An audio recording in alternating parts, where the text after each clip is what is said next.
आयमा अपनी माँ से कहती है कि यही वो सही मौका है जिस पर हम इस घर पर कब्जा कर सकते हैं। खाला की हालत तो वैसे ही नासाज है और अब हमें ही इन चीज़ों को ध्यान देना होगा और इन लोगों पर अपनी हुक्मरानी करनी होगी, क्योंकि मुझे लगता है कि ये लोग ऐसे नहीं सुधरने वाले। इनका कोई ना कोई इलाज तो होना ही चाहिए। यानी कि आपको अब गहरी नज़र रखनी है इन लोगों पर और इन लोगों को बताना है कि इन लोगों की असल में कोई औकात नहीं है।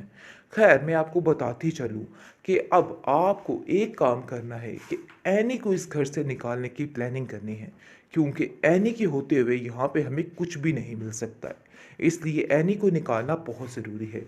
दुर्दाना कहती है कि बात तो तुमने बिल्कुल ठीक कही है, बस मुझे कुछ सोचने का वक्त दो, क्योंकि अभी मौका है, हम कुछ भी कर सकते हैं। क्योंकि अब बाजी की वो कंडीशन नहीं है कि वो अंदर बोल सकें या किसी बात पर चिक चिक कर सकें। आयमा और वो दोनों माँ बेटी इस बात का नाजायज़ फ़ायदा उठाते हुए एनी पर दिन रात चीखती चिल्लाती रहती है। लेकिन आप देखेंगे कि फ़ाखरा ये है कि फ़ाखरा को कुछ होश ही नहीं कि वो क्या करे और क्या ना करे। वो कहती है मेरी तो दुनिया ही उजड़ गई, ऐसा लगता है कि सब कुछ ख़त्म हो गया। पता नहीं क्यों मेरे साथ ऐसा हुआ है। जिस पर आप देखेंगे कि दुर्दाना कहती है कि अरे भाई, हम क्या कर सकते हैं, कौन सा हमने जानबूझ के ये सब कुछ करवाया है। देखिए बाजी, जो भी हुआ सिर्फ और सिर्फ खुदा की मर्ज़ी थी। इन सब चीज़ों में हमारा तो कोई भी कसूर नहीं था। पता नहीं फिर क्या हो गया ये। खैर, आपकी बहुओं की ज़ुबान बहुत तेज़ है। एक तो चली गई इधर से जान छुड़वा कर, और दूसरी जो बैठी हुई है पूरे घर पर हुक्मरानी करना चाह रही है और चाहती है कि पूरे घर पर उसी की हुक्मरानी हो।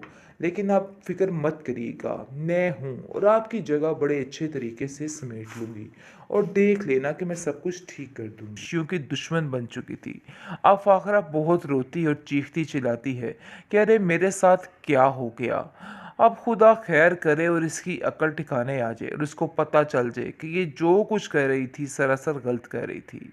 लेकिन उम्मीद नहीं है कि इसकी अकल अभी भी ठिकाने आएगी। अभी भी कहेगी कि एमल के कदम इस घर में पड़ने वाले थे जिसकी वजह से ये सब कुछ हुआ। खैर, अब की दफ़ा ये औरत अपने होशो ख्वास खो बैठेगी और बिल्कुल ही ऐसे बेजान सी हो जाएगी। लेकिन अफ़ान को ये बात काफ़ी ज़्यादा तकलीफ़ दे रही है कि उसकी माँ इस तरीके से हो रही है और कहता है कि आप कैसे ऐसे कर सकती हैं। आपको हमारा ख्याल भी होना चाहिए, हम आपसे कितना प्यार करते हैं। आखिर कैसे आप हमारे साथ ऐसा कर सकती हैं? देखिए, हमारी तरफ भी देखिए, ऐसा मत कीजिए। जिस पर आप देखेंगे कि फ़ाखरा कहती है कि अरे भई, मेरी ज़िंदगी में अब क्या रह गया? कुछ भी नहीं। मैंने सब कुछ जो हासिल किया, लेकिन आज मेरे हाथ में कुछ भी नहीं। मुझे ऐसा लग रहा है कि जैसे मैं बिल्कुल अकेली हूँ। पहले मैं रोज़ मुझे छोड़ के गया और अब मेरा बेटा दूसरा छोड़ के चला गया। ये मेरा बेटा तो इस कदर नेक लड़का था कि इसको जो मैं कहती थी इसने वही मानना होता था। मैं कहती थी दिन को दिन और रात को रात, जो कुछ भी कहती थी वो मान जाता था। लेकिन इतना फर्माबरदार बेटा मैं कहाँ से लाऊं? इस चीज़ के लिए वो रो रो के बुरा हश्र कर रही है। और फरी को भी मौका मिल गया है। अपनी माँ की जैसे ही हमदर्दियाँ समेटती और बटोरती है और उसको समझ आ जाती है कि उसको भी माफ़ी मिल ही गई है, क्योंकि वो जानती है कि उसको माफ़ी मिले बगैर उसका भी गुजारा बहुत मुश्किल है, क्योंकि वो जैसे अपनी ज़िंदगी उधर गुजार रही है उसके लिए बहुत मुश्किल है। खैर, आप देखेंगे कि फ़िलहाल फ़ाखरा जो है वो काफ़ी परेशान, उदास और रोती हुई नज़र आ रही है, क्योंकि उसको और कुछ भी नज़र नहीं आ रहा और उसको ऐसा लग रहा है कि उसका दुनिया जहान सब ख़त्म हो गया। बेचारी के दोनों बेटे इस जहान से चले गए, इसलिए अपने दोनों बच्चों की बहुत ज़्यादा फ़िक्र करती है और रोती रहती है। ट्रॉमा सीरियल बिरंग में जैसा कि आप देख रहे हैं कि स्टोरी इस तरीके से पलटी है कि सबकी अकल ठिकाने रह गई। भाई, कैसे इन्होंने शहरयार को मार दिया? अभी तो इमल बेचारी के हंसने खेलने के दिन थे, लेकिन इन्होंने बेड़ा गर्क करके रख दिया। यकीन मानिए, बहुत अफसोस हुआ इस बात का। और आपको बताते चले कि पहले शहरयार यानी कि पहले उसका बड़ा भाई और इसके बाद शहरयार की बारी आ गई। कुछ समझ ही नहीं आया कि माजरा क्या किया इन लोगों ने। थोड़ी सी हैप्पी एंडिंग करते भी सैड करके रख दिया। आज के एपिसोड ने तो टेंशन ही डाल दी है, क्योंकि इमल बेचारी जिसके ख्वाब इस कदर खुशी से भरे हुए थे कि वो जाएगी और खुशी के साथ रहेगी, किस तरीके से टूट चुके हैं और चकनाचूर हो चुके हैं। ये बात तो वही जानती है, लेकिन दूसरी तरफ आयमा अपना ही रौब और दबदबा रखना चाहती है और सोच रही है कि बस अब मेरी हुकूमत है। शहरयार के होते हुए जो कुछ हो रहा था, अब उसकी ज़िंदगी उसको अच्छी फील हो रही है और सोच रही है कि अब सब कुछ मेरी मुट्ठी में है और देख लेना कि मैं किस तरीके से हर चीज़ को हैंडल करके ही रहूँगी। अब किसी की कोई हिम्मत नहीं है कि वो कुछ भी कर सके।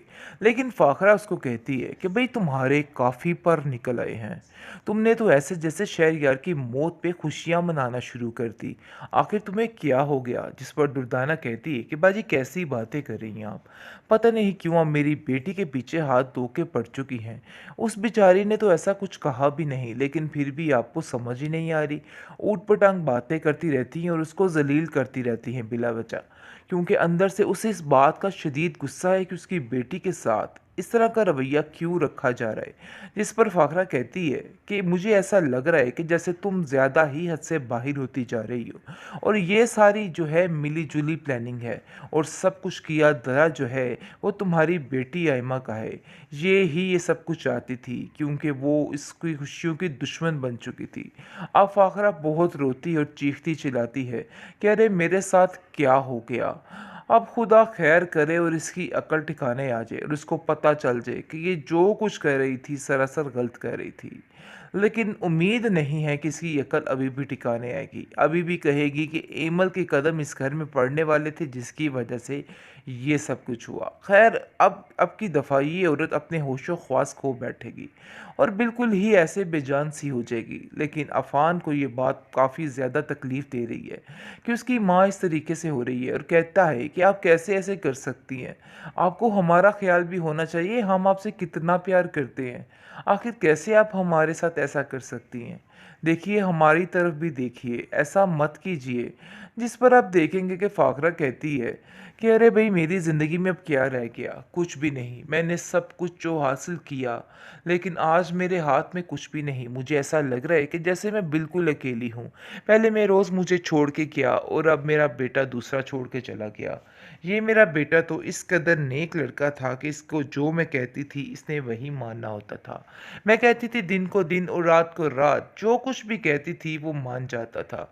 लेकिन इतना फर्माबरदार बेटा मैं कहाँ से लाऊँ? इस चीज़ के लिए वो रो-रो के बुरा हश्र कर रही है। और फ़री को भी मौका मिल गया है अपनी माँ की जैसे ही हमदर्दियाँ समेटती और बटोरती है और उसको समझ आ जाती है कि उसको भी माफ़ी मिल ही गई है, क्योंकि वो जानती है कि उसको माफ़ी मिले बगैर उसका भी गुज़ारा बहुत मुश्किल है, क्योंकि वो जैसे अपनी ज़िंदगी उधर गुज़ार रही है उसके लिए बहुत मुश्किल है। ख़ैर अब देखेंगे कि फ़िलहाल फ़ाखरा जो है वो काफ़ी परेशान, उदास और रोती हुई नज़र आ रही है, क्योंकि उसको और कुछ भी नज़र नहीं आ रहा और उसको ऐसा लग रहा है कि उसका दुनिया जहान सब ख़त्म हो गया। बेचारी के दोनों बेटे इस जहान से चले गए, इसलिए अपने दोनों बच्चों की बहुत ज़्यादा फ़िक्र करती है और रोती रहती है।